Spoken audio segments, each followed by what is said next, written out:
One. Boom, we're on. All right, We're everyone, live. welcome live. Welcome to VW Garage Talk Podcast, episode 17.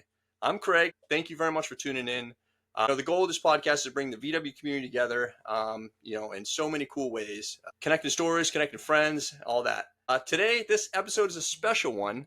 We're here with Mr. Gary, who you all may know as Bus Guru, Texas Junk Kings, vwlife. Hey, Gary.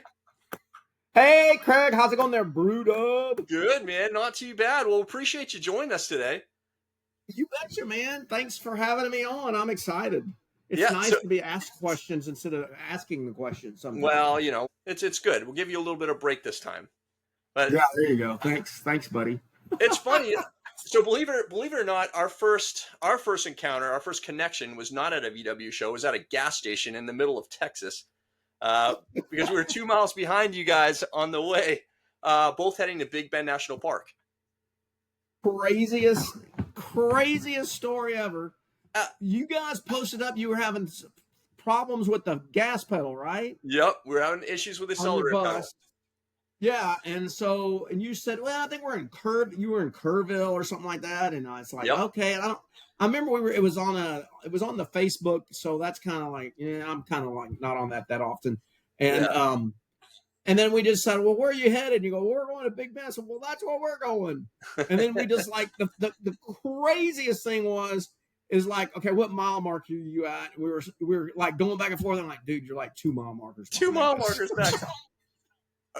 That was wild. We were flooring to just try to get there, but luckily you guys were going a little slower that time. I had the freeway flyer, so I was getting everything I could out of it.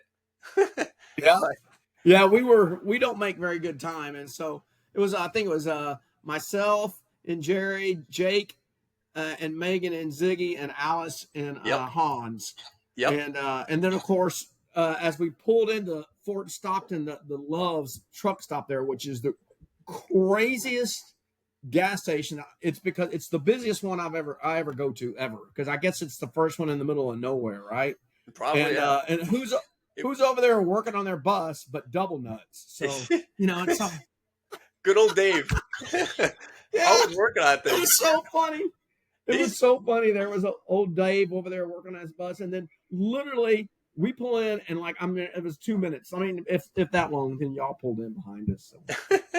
Yeah, I know. Awesome. I mean, it was pretty cool. We had no idea we were heading in the same direction. We just started basically really Thanksgiving, but Christmas. That was during Christmas time. We started making our next leg on the cross country our venture in Alfonso, and we wanted to know if there were any events going on, and that's what I said during the holiday, which we didn't think much would be going on, whether it was a cars and coffee or meat or anything like that. But we were just planning on camping. That's it, and that's just amazing how that worked out, and that was pretty cool. Y'all caught us on the way to for the Big Bend Bus Bash, and it's one of the things that golly, I think we started doing it 2015. Yeah, we've been doing so 10 years or so, and it's one of the things, and you guys saw it too. It can't be like some of the other bus bashes we do. Like Arkansas. This year we're going to New Mexico. Piney Woods Bus Bash, where it's just a bunch of people and this is a very small, limited number. As we go into the park, we want to be as stealthy as you can in a bunch of Volkswagens, but it's and of course as you know, like there in Marathon where we stayed, the alleyway is not that big either. So it's so. It was just so cool. You guys join us, and we got to hang out at Sandy fed us, and they're in Marathon and Dan's Alley, and God, it was so awesome, man. It just really was. It was great. The true VW spirit. Two strangers rolling in, and you guys took us in, and welcomed us on just like family, and it was really great. Everyone was like in Marathon. It was that was beautiful out there. I couldn't believe it. Going from where we were and then going out there, the mountains, and I think we heard coyote, had the train going in the background. It was like, wow, this is pretty. It's not like Florida. No. Look, that's not like a lot of Texas out there. That whole area is it's an interesting area. I mean, Alpine, Marathon, Marfa, Yeah. And then as we went further down, you know, because I mean, Marathon, we were another 90 miles down to the park. I think Yeah. it's 90 miles until you get to Big Bend. And then, of course, Big Bend is like, it's, you know, I've been to, I don't know, maybe 10 national parks. There's nothing like it Yeah. anywhere because it's just so wide open. And I mean, and there's good parts of that to it. And then there's parts of it that I have, I don't like. Okay. Truly, you know, I don't like the fact that there's really not a. We were passing through there after Route 67 road trip, VW road trip in 24, and we came back through Big Bend from Presidio, and I just wanted like, hey, let's find a place where we can all stop and have lunch. Well, there's nothing like that. Yeah. There's no, you know, it's not like there's no places like that except for right there at the main. You're in a parking lot at Panther Junction. That kind of part kind of like bothers me about it sometimes. But it, Yeah. but when we, of course, you guys didn't. Y'all had to head back out and keep on your route, so y'all didn't continue on Old Ore Road with us there. But you know, Yeah. that's where it really gets fun. Yeah, I know. We were sad we missed it. I mean, we were having so much fun. That was great. Unfortunately, like I said, we had to make the trip to Phoenix as we were flying out the next day, and so we were cranking it. Luckily, no breakdown. Y'all I'm like, yeah, I I know, want. man. You're talking about a deadline, and you're driving Alfonso across Texas, Yeah, which it takes two days in a bus easily or more. And then yeah, y'all are trying to make it to Phoenix. You got to go all the way across New Mexico and then into Arizona and then get a airplane flight. Y'all were crazy. yeah. That was like Not, doing that was pretty impressive. You yeah, know, not quite double nuts crazy, but yeah, we were. no, there's nothing. Man, Double Nuts is his own league he's without bombing, question. Yeah, he's in his own league. but he's doing some cool But it trips was too. Yeah. yeah, But yes, we love we really love Big Bend, but we are going this year. We're gonna. I mean, this is like last year we went to Arkansas, the Arkansas Bus Bash, yeah. and this year we're going back to New Mexico, Lincoln National Forest up near Cloudcroft. We Okay. went once before. We went right in the middle of COVID. We said we got to get out of this place, and so I think there were about 7 of us, 8 buses, and Okay. But the problem was it was in July, and we went across Texas in July, and we all have like little thermometers in our bus, and I remember like, okay, it's 100, okay, it's 102, okay, it's 104, and I think the highest we saw was 110 Wow. degrees, and I mean we're moving, you know, Yeah. at 55, 60 miles an hour, but it was literally just.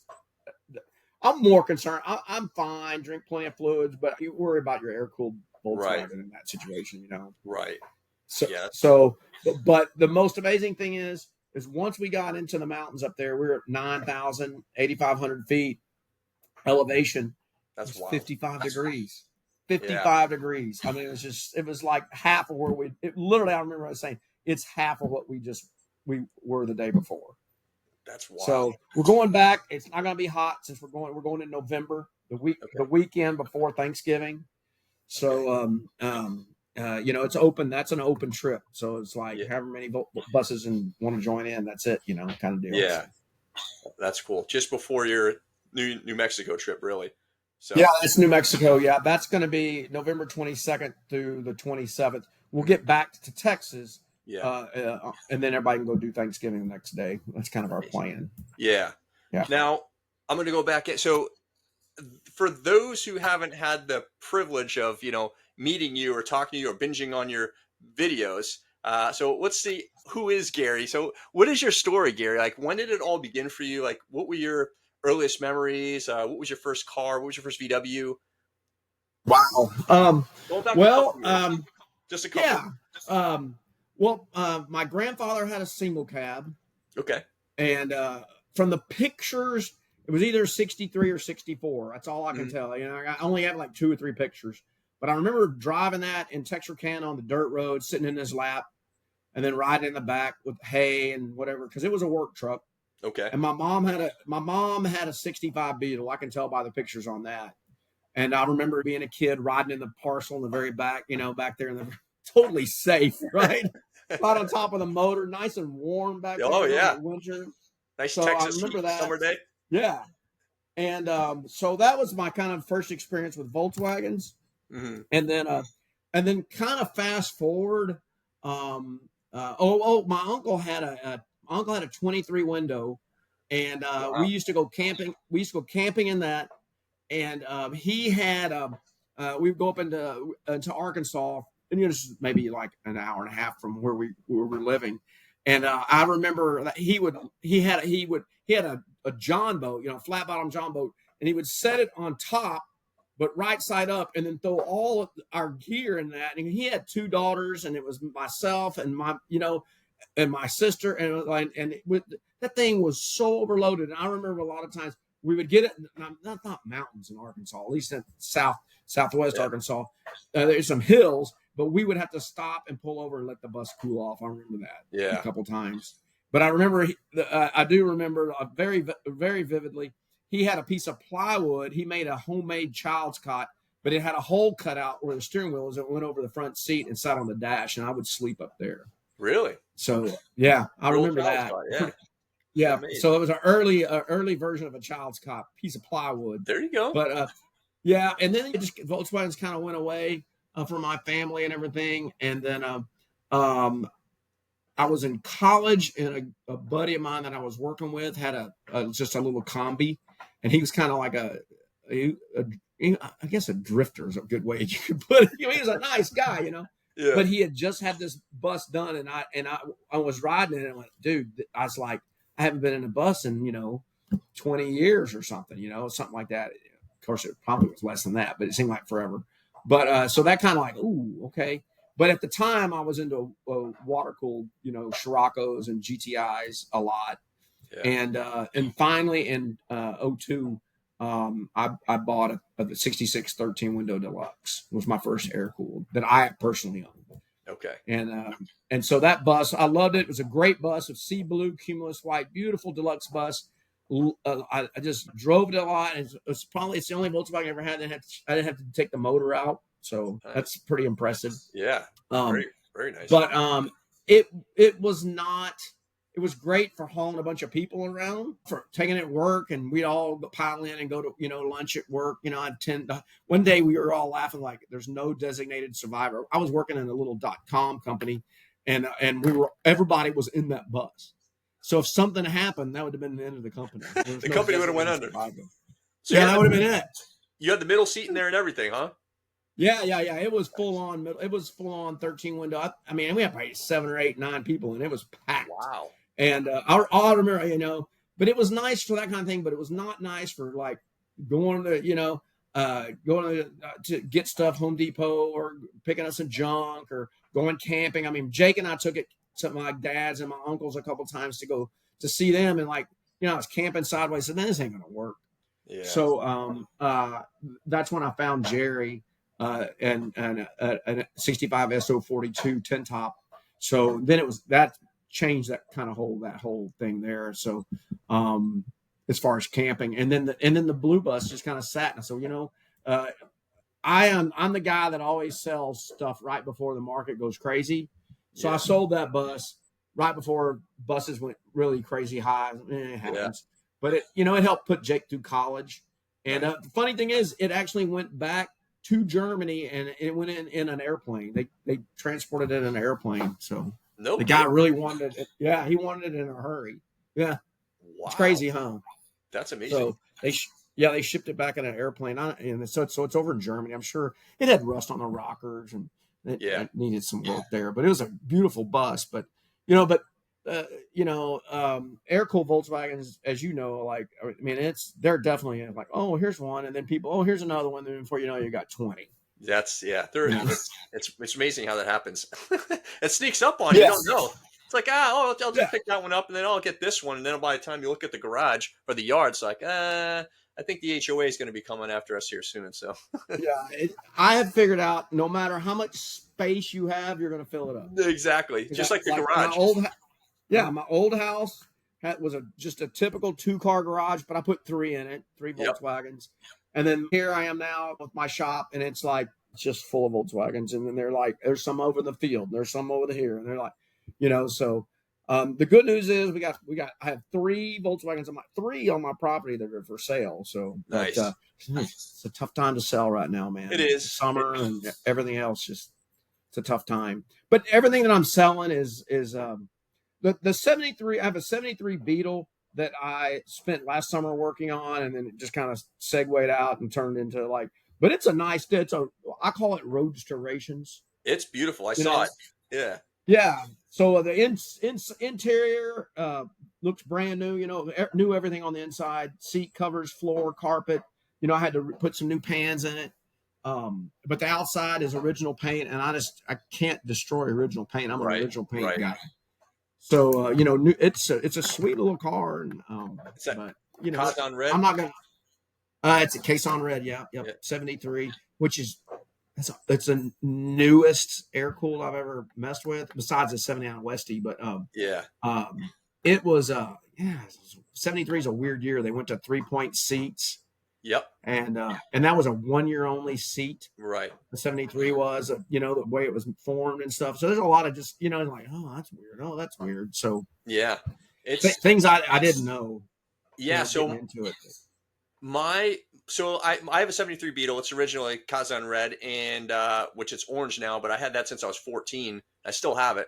But yeah, going back to that, yeah, there's a little, like, you get the big taillights. It's got the lid that opens. There's like a little like triangle there, like where you could put your finger. I think that started in 73. Just a little, the alternator they started putting in 73. Just a little bunch of little odd and end pieces. But did you race Volkswagens too? Did you race like water cooled? Yes, I did.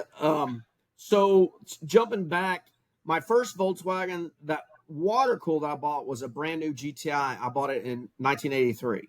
Okay. And it was one of those deals where I'm gonna go. I'm like, I saw the ad. It was called a Wolf in Sheep's Clothing. It's a vintage ad. It was when they brought the GTI over to the United States, because they had it in Europe for a while. And, it was made in Westmoreland, but the transmission and engine were German.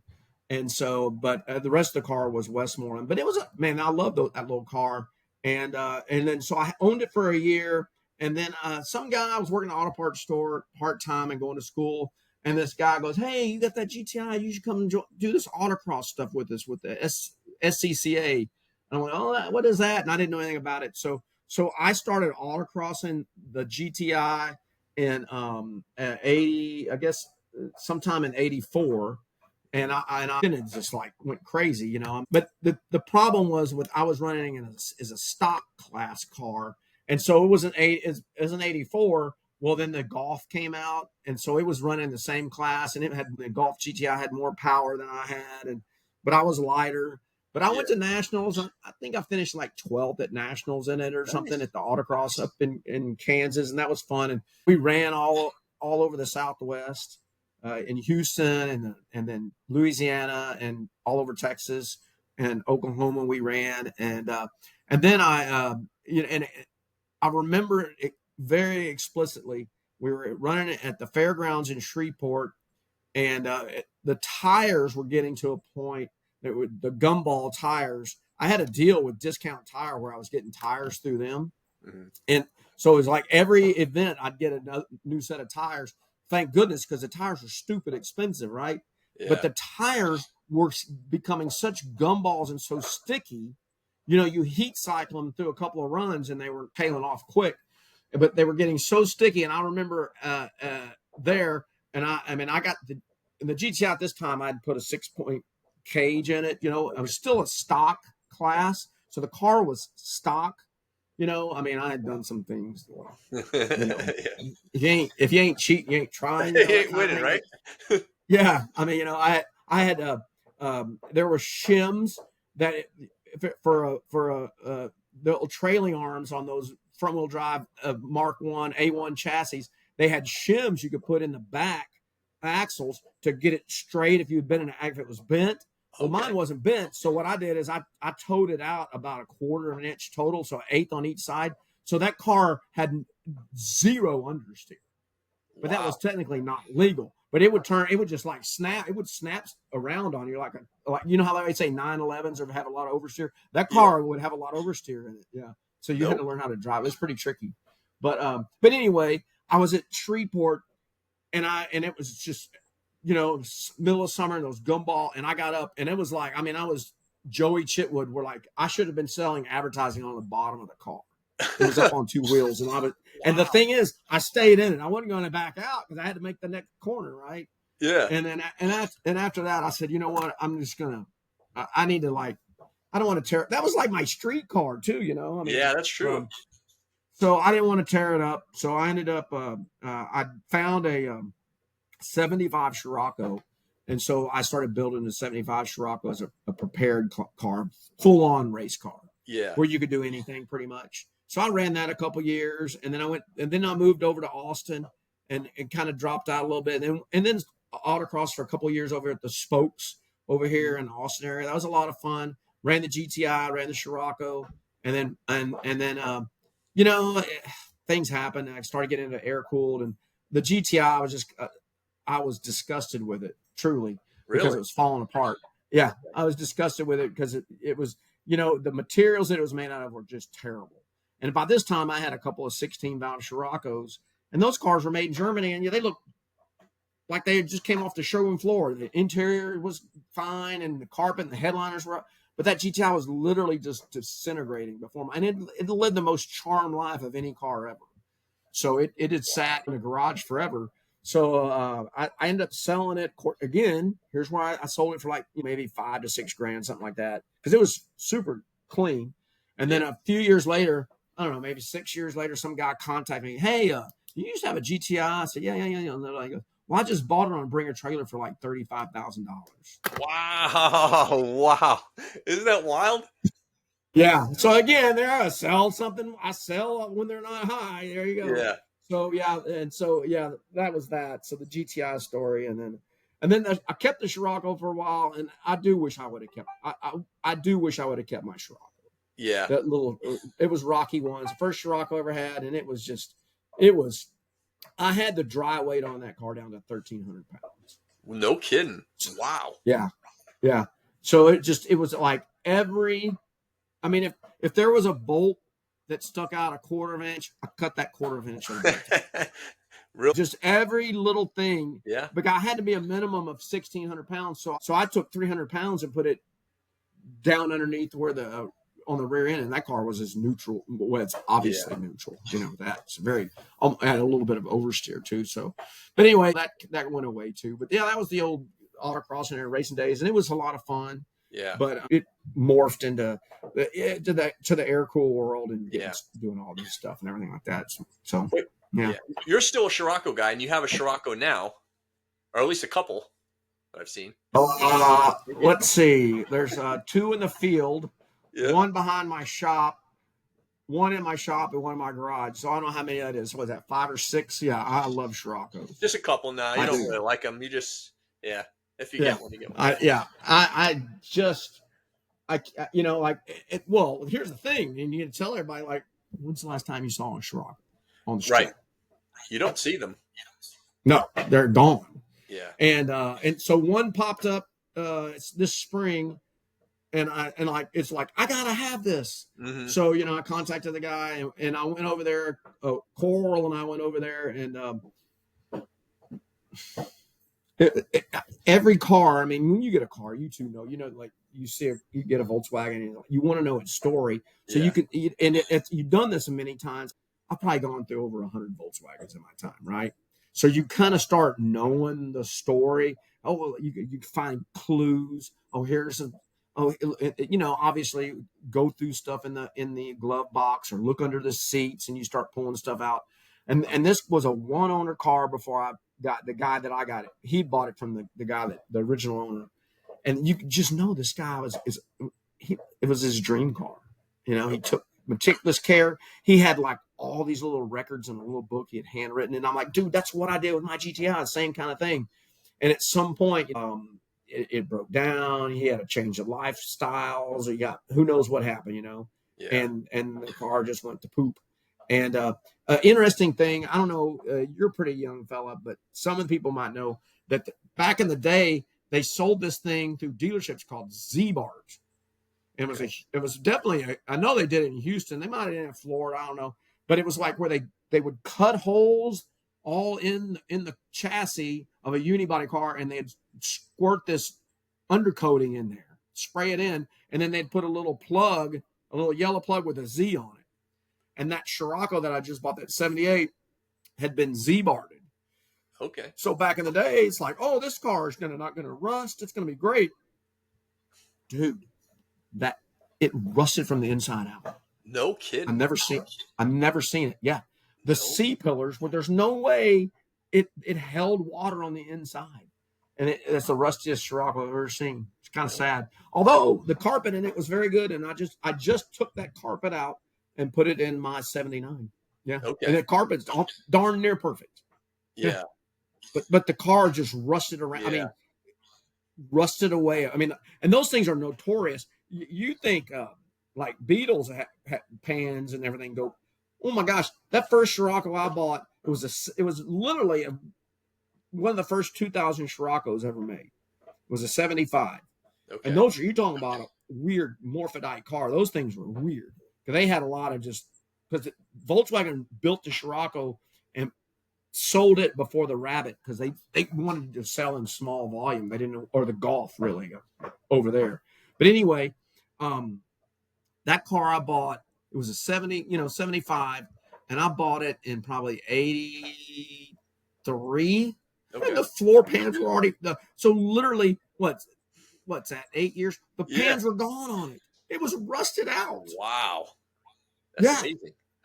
And crazy. A Texas car, I mean, right? Yeah. Oh yeah, it was a Texas car, but I fixed it. It was perfect for what I wanted for a race car. But this one I have now, I was like, well, maybe I can recreate a race car out of it or something. And it's too far gone, man.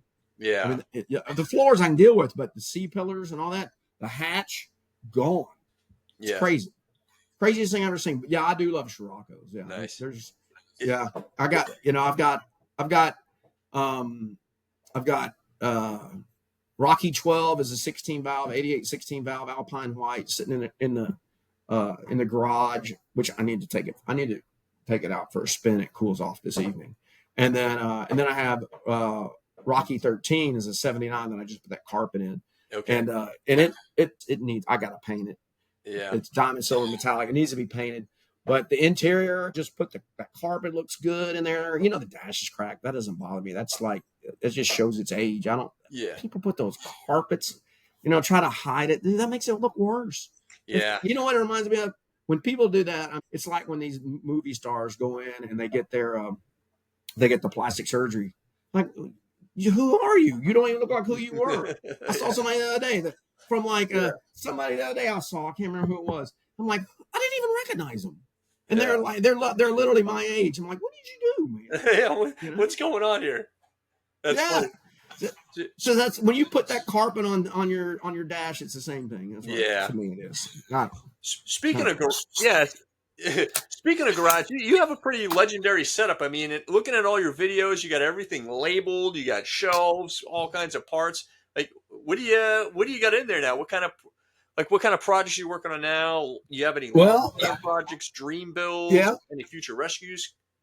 So you have quite a few in there from what I can see. Yeah, so very fortunate. I've been at this place for over 20 years. We put in a parameter of went on some land. And when we saw this house, Jake was a little bitty guy. He was 6 years old, maybe. Mm-hmm. But it has a detached garage /shop. And when we got here, it was like the previous owners. They had a hot tub in there and they had like smoked glass. It's like wow. Chicken. Wow. I mean, what kind of stuff was going on there, baby? Who knows? Wow. So anyway, but I said when we first saw this, I didn't like. Jake and his mom, they snuck into a window into the house, and I didn't care. I saw the shop and said, I was calling the realtor. This is the house right here. This is the one. This is the one. So anyway, it's not what, if I were to build something, I would never build what I have. Okay. But it's built. I would never build it. It's way too low of ceilings. It doesn't have enough ventilation. But you know what? It is what it is, and we've made do with it. So it's 40 by 30. But as Wow. you say, uh, it's got in its inside of it right now. I think there's 1, 2, 3, 4, 6 cars Okay. in it right now. So, well, 5 old spots sitting out in the driveway right now. Anyway, um, um, you talk, I guess I'm OCD or something like that. So I like to be very organized. My grandfather was not. He had, I remember this in his barn or shop. I remember growing up, and the same guy with the single cab. I Yep. remember going in there in the barn, and just he had all these, and it just smelled great. I mean, grease and stuff, and he had a big giant vise, and all kinds of stuff. But his organization was an old wheelbarrow and all the nuts and everything just thrown in there. So when you dig for like I can't. That's not. Yeah. So like I got like 8mm nuts, 8mm washers, and it just it just and my mom drank a lot of coffee, so she would give me all her old coffee cans. So Okay. yeah, that's it. And it's so what's happened over the years is obviously we've gone through a lot of Volkswagens. Some we get rid of. Obviously, some stay here. And then whenever you get a Volkswagen, it's always got extra parts in it, always. Yeah. And then, unfortunately, but it's the reality of the world we live in now, is a lot of the shops, Volkswagen shops, at least here in Central Texas and the area, the guys who were running the shops have retired or passed away. Right. And so they've called us, the vwlife boys, to come in and say, hey, and because we don't want that stuff. They go, we don't want it. We know it's got some value, and we'll make them an offer, and then clear them out. And so like we cleared out 2 places in May, and I'm done sorting through that stuff. Finally, it drives me crazy because it takes up space in the shop. But but slowly but surely we're going through that. But as far as that takes up a lot of time. But I like to, it's like I just got tubs. I mean, like and just try to organize it because the harvest, which is October 26th this year in Hutto, which is just north of Austin here, the 25th and 26th. We're really excited about the harvest. We're going to raffle off a 70 red convertible, and it's nice. It's the nicest car we've done. I saw that too on the video. That looks really nice. Yeah, it's a beautiful car. I mean, if you're into red and convertibles, it's beautiful. But it's in the shop, and so and the motor's over on the stand, and then there's so what I do is I have Metro racks, those wire racks, and on casters. I've learned a long time ago. A buddy of mine said, put stuff on wheels so you can move it around. So these things, they're on. So what I do is I'll have a rack, and a rack will go to each project car that I'm working on. Okay. So the raffle convertible has a rack, Metro rack. I bought a 66 SO42 that needs a lot of work. A lot of the metal work's been done, but it's just sitting on the driveway. It's been there probably 2 years. I'll get to it eventually. And then then during COVID, we found a 67 Beetle. Most everything's been done with it, so I have a rack for that. And then, of course, Jake's single cab that we got when he was 12 was like 17 years ago. That was his daily driver, and then he had an accident a little over a year and a half ago in that. And so that single cab has a rack with all the parts on it, but the single cab is at a buddy's place. He's doing not only has repaired the damage from the accident. I mean, it needed a new front clip. Yeah, pretty significant. So he's doing that, but also Boomer was rusty when we got it, and it was really rusty. So he's fixing all the rust and everything, and that's the kind of long-term stuff that I could do it, but I just don't have the time. Because like you mentioned, asked about the long-term project. I have a 64 single cab that's been in there probably 13 years, and it's basically it's its name is Johnson. For a while there, I was naming my Volkswagen. I had to name my Volkswagens because I'll Yeah. forget. If you buy the year, it doesn't, but Johnson's a 64 because of President Johnson. But anyway, it's done. It's the brakes are done. Nice. Doesn't have fluid in it, but the motor's done. It just needs a floor welded in, which is not that big of a deal, but it's like, there's always something else. Because yeah, dude, like today, well, the last couple of days, I drive Jerry, my 65 bus almost, every day. It's my daily. And I was like, dude, I'm missing shifts. What's going on? Yeah. I mean, it's because that's like breathing when you're so used to your car. So I was like, why is that happening? And I went, so I got under there and I said, I'm like, it's the clutch cable, right? It's stretching. So I adjusted the clutch cable and then that adjustment just put more tension on it. So those little strands, like 3 of them, boink. Oh, So it was literally today, 2 strands were holding on. And I was like, and I was pulling out of my driveway. I said, oh, it ain't gonna work. I could feel it right then. So I just put it back into the shop and put a new clutch cable in it this afternoon.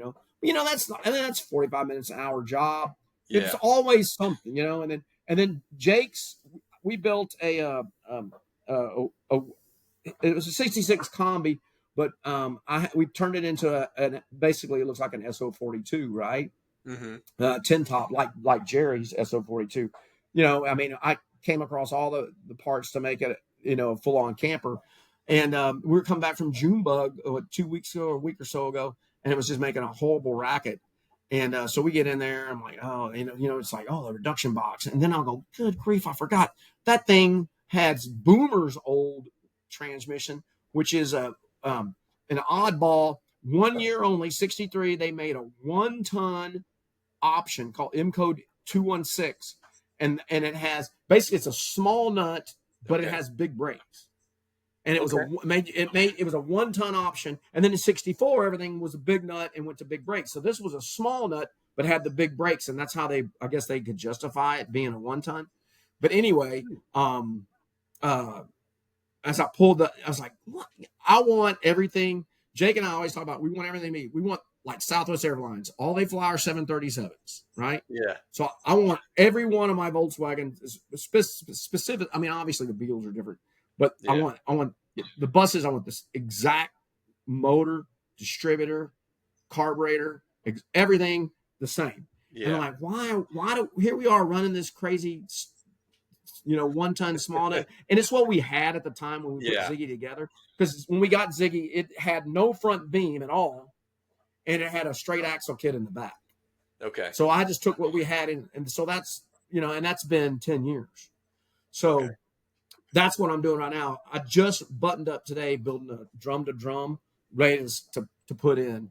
And so Jake's coming over tomorrow. We'll put that transaxle and everything back in and stab the motor. But I found out what literally on that it's a small nut. So the upper bearing is a ball bearing. 3 of the balls are gone. No kidding. I don't know where they are. Where'd they go? I don't know. They disappeared.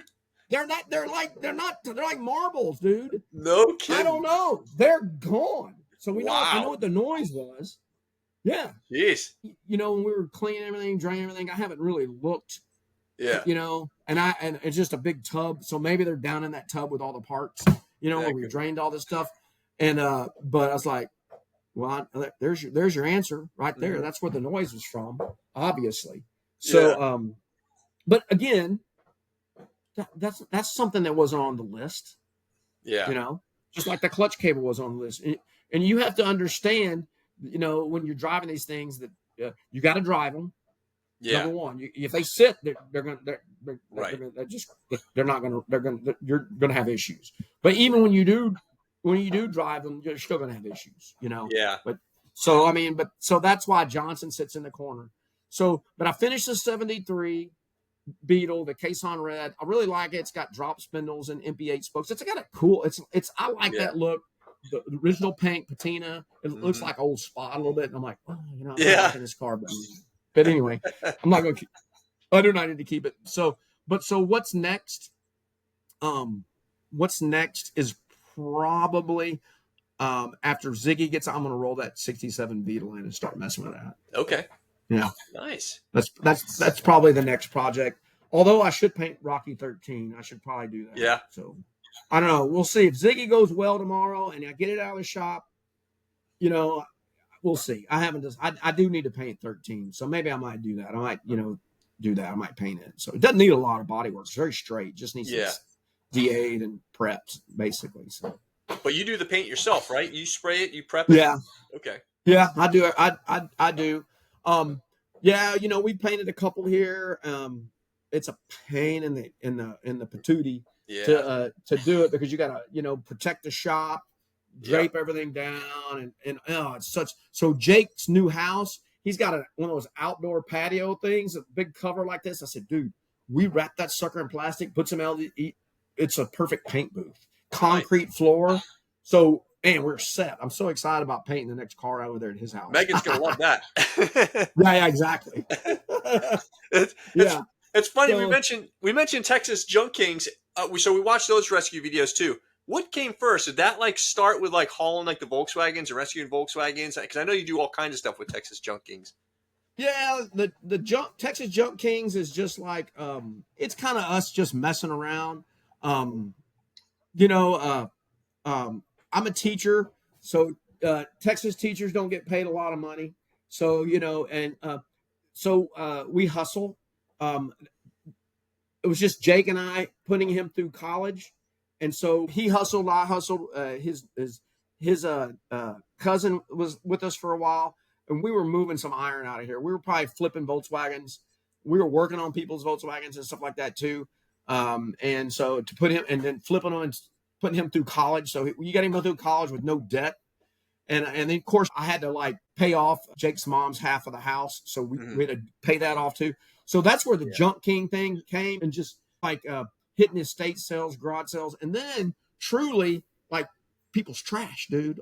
So Austin and Round Rock they don't do it anymore. But they would have 2 times a year, they'd have what they call bulk trash pickup, where people would just throw everything away they didn't want on the curb. Mm-hmm. So we would go out and Boomer, Jake single cab, and Jerry, and dude, we would just load up with junk that people were throwing away. And I mean, people look, don't even get me started on where we are as a country with what we throw away and stuff like that, because it's insane. And because this stuff's going to look, people are throwing away, it's going to go to the landfill if we didn't get it, right? Right. So, so that's kind of the Texas Junk King thing. The funny thing is, we've been doing it for 15 years. Had we known about YouTube back then, they would be knowing about me and not Mr. Beast. Ange and I were just talking about that today, about YouTube back in the day. Like you said, it was different then than now, as far as monetizing things like that goes. If we, I mean, dude, seriously, if we back in the day had known and done a Junk King thing, because people would have, because it was a very small niche at that time. Yes. And you're like, oh, here's something. Let's look at this. And then, hey, we got this in the trash. And then, and then the next day, oh, we just sold that for $20. Yeah. Well, we just turned a $20 profit, because literally $20 profit, because I didn't pay anything for it. Right. And that's kind of, so, and that's kind of the key to the Junk King thing. And so the Junk Kings, and so it kind of segued the Volkswagen thing too, of course. Yeah. Part of it too. Yeah, definitely. You have an eye for that too. You have an eye to see oh, this is worth this much. I mean, that's good too. But talking about that, Ange watches a show that is a lady that goes through I don't know, rich neighborhoods up in California, almost Hollywood area, and the stuff that they throw up there. I mean, there's stuff that they throw that's worth over thousands, and the girl's selling it on marketplace kind of thing. She'll get the stuff. She'll go there in the morning before the trash pickup, pick them up, and then she watches that. I mean, just exactly the same thing. It's just that's it. Yeah, I mean, huge, Gary. dude, when bulk trash used to be insane. It was crazy what we would find. I found a whole John Deere tractor one time, lawn Wow. tractor. Somebody's throwing it away. No Yeah. kidding. Yeah. And like, I think somebody always asks, what's the greatest thing you ever found? I found these, somebody was throwing away I didn't even know what they were. They were vintage ham radios. Oh yeah. Like, yeah, ham radios, and so I think I got 3 or 4 of them, man. We made good money on those. And so, nice. Now it's, the thing is, we've always talked about, Jake says, Dad, you could be working on Volkswagens the whole time and flipping those. But the thing is, yes, I could be, but I need also, that's a nice little outlet. So I'm not in the shop all day. Yeah. And it's a good cash flow kind of thing. Right. That kind right. of thing. It's a little bit of money. It's not a lot. I don't want Uncle Donald knowing about it. Exactly. Well, you don't want, yeah, that's true. Yeah. Yeah. No, that's cool. But going back, so Texas Junkings, but then tell us about like the VW seat out there. Cause I mean, the vibe looks awesome over there. I mean, it feels like there's a strong welcoming group. Like I said, you guys, the whole vwlife crew. I mean, the scene is just awesome out there. Can you? Yeah. So so in 2001, which is a 1 year before I got my deluxe 13 window, somebody started a guy named Garrett started Austin Air Coolers gang, and before that they had a Volkswagen club, with clubs with presents and all that rigmarole. So the gang was just like, hey, we met on first Thursday, we cruise down and eat and hang out. And so that kind of morphed. And so I joined in that group as soon as I got my bus the next year. And so, we would do a thing called November Fest, and it was kind of getting on, but there was never really very well organized. But I met all my friends, Volkswagen friends. That's where we were all the old air coolers, right? Tommy, Martin, Brett, everybody. That's how we all got started, right? Okay. And met each other. And so one of the things they did was the June Bug Rally, and what happened was it's a gimmick rally that we just had, and so the previous year's winner would host a race. Well, the previous guy nobody got a hold of him. Well, we can't let the June Bug in, so we that was in 2008, I think. So we took over the June Bug Rally, and so that kind of morphed into like, hey, maybe we should do a show. So then we started putting on the Harvest in 2010, and then about a couple years later, Austin has just done this, blown up. And so to meet downtown where we used to, you can't even meet in that parking lot anymore. They charge you, and it's too much traffic. So we started a meetup out here where a majority of us live up here on the north side of town, the Volkswagen people. So the thing I always tell people, you when you start something, you gotta be consistent. So we started first Wednesday, which is first Wednesday of the month at In-N-Out. There's In-N-Out, California hamburgers. It's good once a month. It's decent. I mean, I'm not going to go there every day, but it was nice. It was a beautiful parking lot, well lit. They liked having us there, and it was back in those days. I don't know. Somebody asked me the other day how long I've been in In-N-Out. I don't know, 10 years at least. And then of course, if you're familiar with Days and Confused and Top Notch, Top Notch, and Kelly at Top Notch, the owner there, has encouraged and is always, they have themed hot rod nights. And then he goes, hey, do you want a Volkswagen night? So we took it third Saturday is Volkswagen night. And it's like every third Saturday of the month is Top Notch. And then he opened up a new store in Hutto. Now it's fourth Saturday there. And so we segue our June Bug Rally is always the third weekend. So the third Saturday is going to be at Top Notch. That's that. And then and the Harvest was also third weekend, but we moved it back to the fourth weekend now because of the folks coming in from out of town. Okay. It was conflicting with the Formula One race, and they were just gouging people like 100, 150 miles around. All the hotels were crazy. So what we did is we just bumped it back to the fourth weekend, which means now we're going to be Saturday night cruise and hangout is going to be at Top Notch in Hutto, the new Top Notch. So that works good for Kelly. But yeah, we have a great scene here. I mean, it's very active. I mean, that's 3 events that happen every month. First Wednesday, third Saturday, fourth Saturday, and then but a lot of times we tie into other things, and like somebody like Sean will put a thing up together in Liberty Hill, and we'll go do that. So Okay. that's always fun. And then there are other shows, that are around, but we're not affiliated with any like group at all. We're not. Yeah. Martin, Tommy, and Jake and I. We're just us. Yeah. Right. Right. So you mentioned the VW Harvest, the Lubbock Rally, Top Notch, In and Out Meats. Most recently, you had the June Bug Rally. So Yeah. how are these? How do you feel these have grown, and what do you think like they mean to the VW community? You got a lot of cool shows, bringing a lot of cool people, a lot of cars. Do you think you'll do any camping events weekends in the future? What do you think on that? Well, we do the bus bashes, which is open to everybody in November, but the weekend before Thanksgiving. Right. And like last year, went to Arkansas. The year before, we went to the Piney Woods. This year, we're going to New Mexico, and then we do a winter cruise, and that's the fourth week. That's a fourth weekend event. So we do a winter cruise in January. The weather's usually decent here. And this past year, we always go do something weird. We got a cave. We go to a train museum. This year we went to a livestock auction. Dude, it was the funnest thing ever.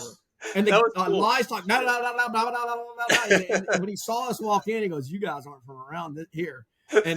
And so, but we had so much fun, and everybody was afraid to like scratch their nose or something because we were afraid to get cows. Jeez. But that was so much damn fun. Oh my gosh, cool. It was fun. That's cool. The winter cruise and then the Love Bug Rally ties in. It's like June Bug, but it's obviously around the Valentine's Day, so that's always a lot of fun and it's cooler. Okay. And then there's then from June Bug Rally, which is obviously in June, we don't do anything till the harvest. We don't host, and then spring break. This past year we did the El Camino Real, which is the old Spanish road that the traders and settlers used to take. We started in Laredo and went all the way up to East Texas. And I think it was 5 days. Dude, it was amazing.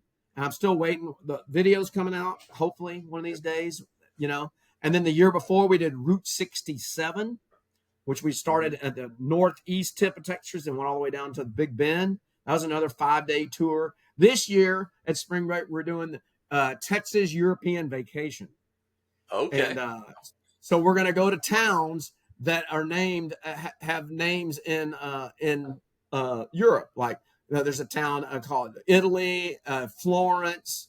There's all these little Paris is another town. Holland, that's a country, so we'll count that. So we're going to do that for 5 days at Spring Break this year. That's going to be fun. And people, it was such an amazing, and that is like I set this itinerary up and the little towns. Yeah. Love us coming. Like we went to this little town, Beeville. They closed off the street around us and had us there for a couple hours right in front of their courthouse. And it had a festival. And then when we ended this year in San Augustine, the mayor and the city manager and they all came and they gave us a plaque and thanked us for ending at their city. And it was like the town has a population of maybe 1,200 people. Wow. So that's the whole thing on those trips, those spring break trips is we're not hustling to get there. We're just enjoying the journey. Yeah. Excuse me. Yeah. So that's pretty much, I'm looking at my schedule. It's like, we got, and then it's and we got it down. I mean, like, the harvest is a lot of work, but we know what to do to put it on. The June Bug, same thing. These, I enjoy like talking to little towns and getting everything situated for our spring break road trips, Route 67 and El Camino Real, and then this year's Texas European Vacation is going to be a hoot. Y'all should come over; it'll be fun. We want to go over. We'll want to try to be around there November, December in the Texas area. So we'll try. We'll do something then. I hope y'all can join us for New Mexico. That'd be because we leave out of here, that Saturday morning, and it takes a day to get out of Texas. Okay. Yeah. From here, and we'll get to the edge. Yeah, we'll get to the edge of New Mexico, and then but there we'll be up in the mountains within right after lunch kind of thing. Yeah. And then but November, 9,000 feet, we could be in snow. So who knows, man? That's yeah. Who knows? Man, I better Who bring my knows? It could jacket be. there. I'm not used to that Yeah, snow stuff. Jeez. yeah. I know. Well, I'm not either. But it's like it's for adventure, man. That's what Yeah, it's all that's true. about. So, And that's so I think the weather's probably similar to Florida. You got it's very humid, so it's in the heat index of hundreds, like we have here. You have there too. It's been a warm. yeah, it's terribly hot. I mean, Yeah. that's probably this is last year's Junebug shirt, but that's probably you asked about like what it means. I mean, I know people love the Junebug rally, but we're stuck at probably about 30, 35 entries. People Yeah. that do it. Okay. It's okay. I mean, we have fun with it. Yeah. There's another 15 or 20 cars that hang out, come to Top Notch and hang out that don't Yeah. want to do the rally. And that's fine because it's hot. Yeah. And it's look, it's very competitive. People, Well, I've it's seen crazy. it. Yeah, I've seen it's it. crazy. I've seen People are crazy. it. Man, People they are really want to people get are that. crazy. They really want to win. Yeah, it's the most coveted award in all of motorsport. So there Yeah. you go. But, Out of all it's the fun. Yeah, I mean, it looks great. Out of all the events you've been to, like, which one's your favorite? Which one sticks out, would you say? Whether it's yours or a show that, you've gone to that's not yours.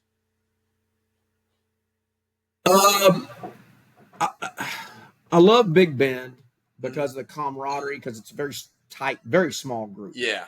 But so that's very More special. intimate. Yeah. Yeah, intimate, very intimate. Yeah. So I love that. The bus bashes, Piney Woods, Arkansas have been so much fun. The last couple of years we did those, and then the spring break road trips. I can't explain, except for I just use the word magical. Yeah. It's because it's like you get this bond with people. We're driving these little German cars, hanging out with people for 5 or 6 days. Dude, this past year there were 3 people that did not have buses. Within like a month after the end of that show, they had bought buses. Yeah. That's awesome. Because they said, hey, one was in a thing. One bought he bought a Vanagon. Somebody else was in a Beetle. He bought a Westie, and another guy had a big old giant Rialta, and he bought a Vanagon too. And it's because, but it's such an it's just like because that whole trip, it's a destination each day, kind of thing. Yeah. And somebody, the first one on El Camino, this is the best quote. He goes, "This is like being on a damn family vacation." I said, "That's the best. That's the best." Right. We do silly stuff. It's like being on family vacation. I mean, Yeah.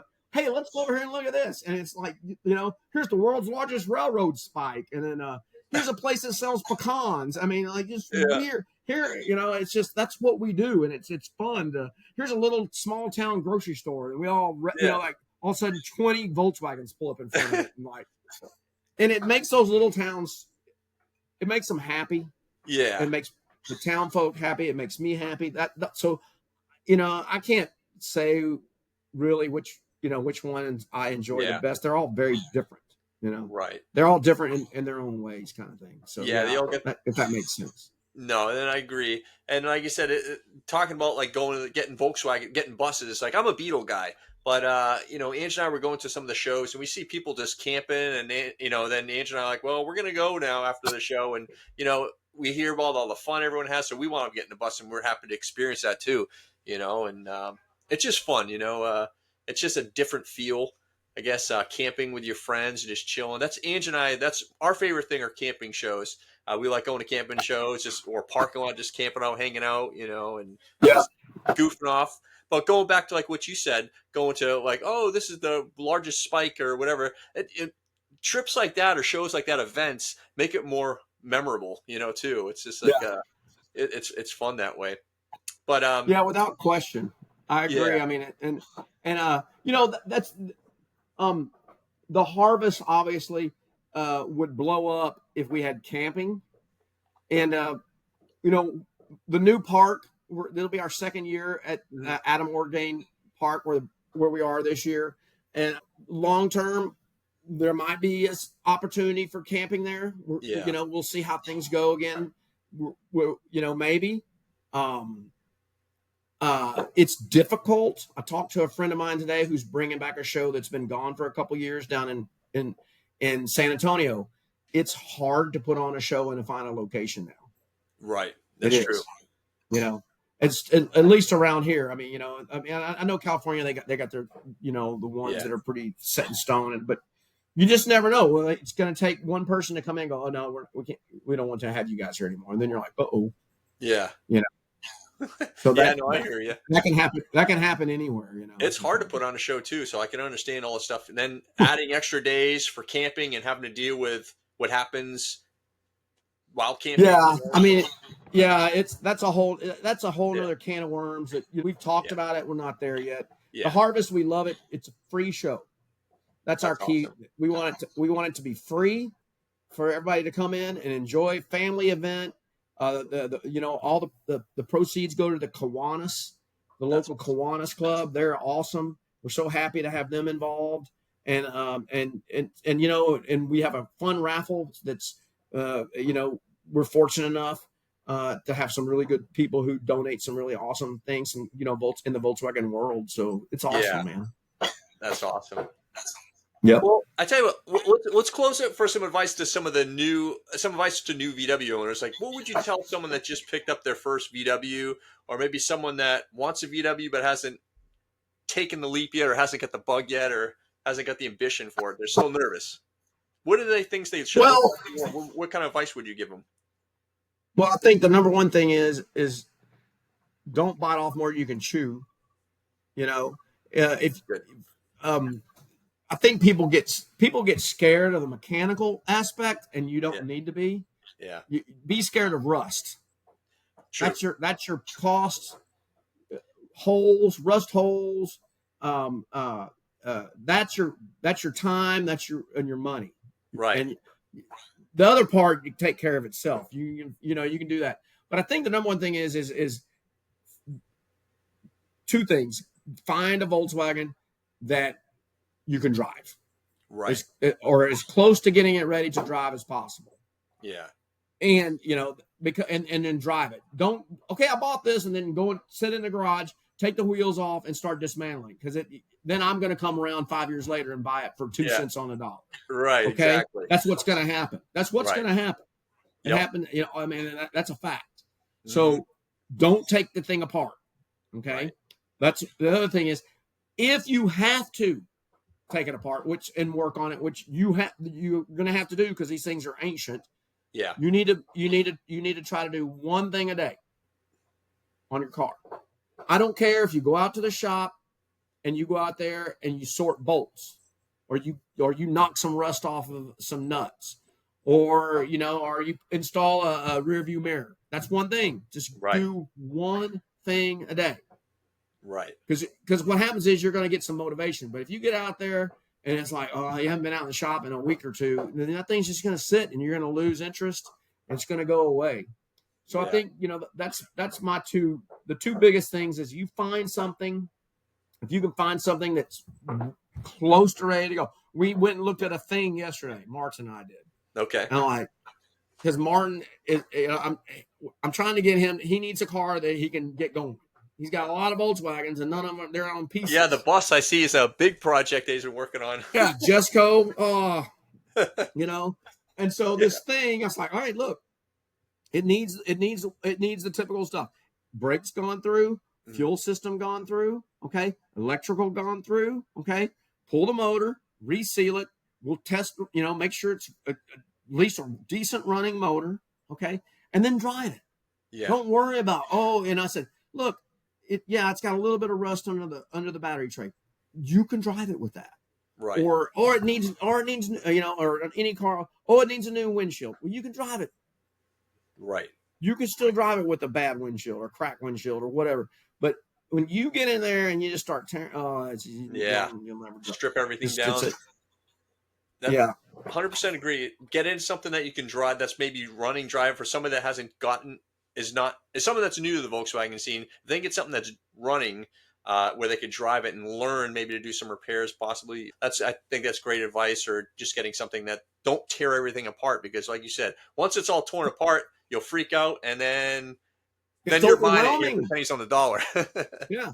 Yeah. Yeah, exactly. I mean, I mean, I can't tell you how many bags of parts that somebody's labeled antenna screws. I'm like, dude, really? Visor screws, and they had good intentions, Yeah. you know.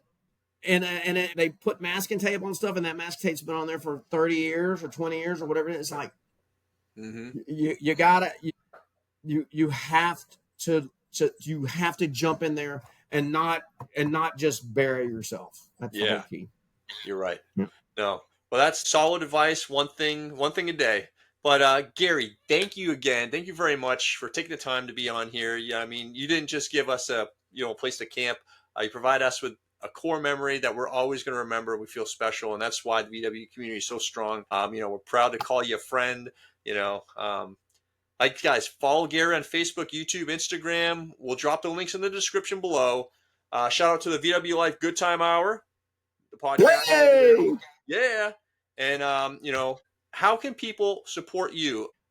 Through on the YouTube, there's a thing called the Fourth Wall. You can get some shirts there. Look, just get out in your own community. And I told a guy the other day, like he goes, how do you start this? You got to be consistent. Right. Pick a place, pick a time, and you got to be there. And sometimes it might be just you and your buddy. Yep. But you got to put it out on every kind of socials you can, and just be consistent and be consistent. And like, yeah, it's cold, go. Yeah, it's wet, go. And then it's hot, go. I mean, like tomorrow night's first Wednesday, right? Mm-hmm. It's gonna be. I mean, once the sun sets, it's nice. Yeah. But I mean, I always kind of go, man. I was like, and then people start showing up, that kind of thing. So, but I think that's the best thing for people to do, and just check us out everywhere out there on the YouTube with VW Life, and then Instagram. You can find me at the Bus Guru, and that was a name given. I did not name myself, so. That was a name given to me by a news reporter. Gosh, man, probably 10, 15 years ago. I don't know how they found out about me. Anyway, they came out and did a news report. Yeah, they did the local news channel here, the CBS affiliate did a story about how we were doing that. We were getting Volkswagens, flipping them, and putting Jake through college. So it was a good little story. And cool. She goes in, and that's how the whole Bus Guru thing starts. Oh, that's pretty good. So that's awesome. It worked out. Yeah. Well, I say, Gary, there you go. Thank you very much. I appreciate it. Man, thanks for having me, buddy. This has been fun. All right. We'll see you next time. Thanks, guys. Stay tuned. We'll see you later.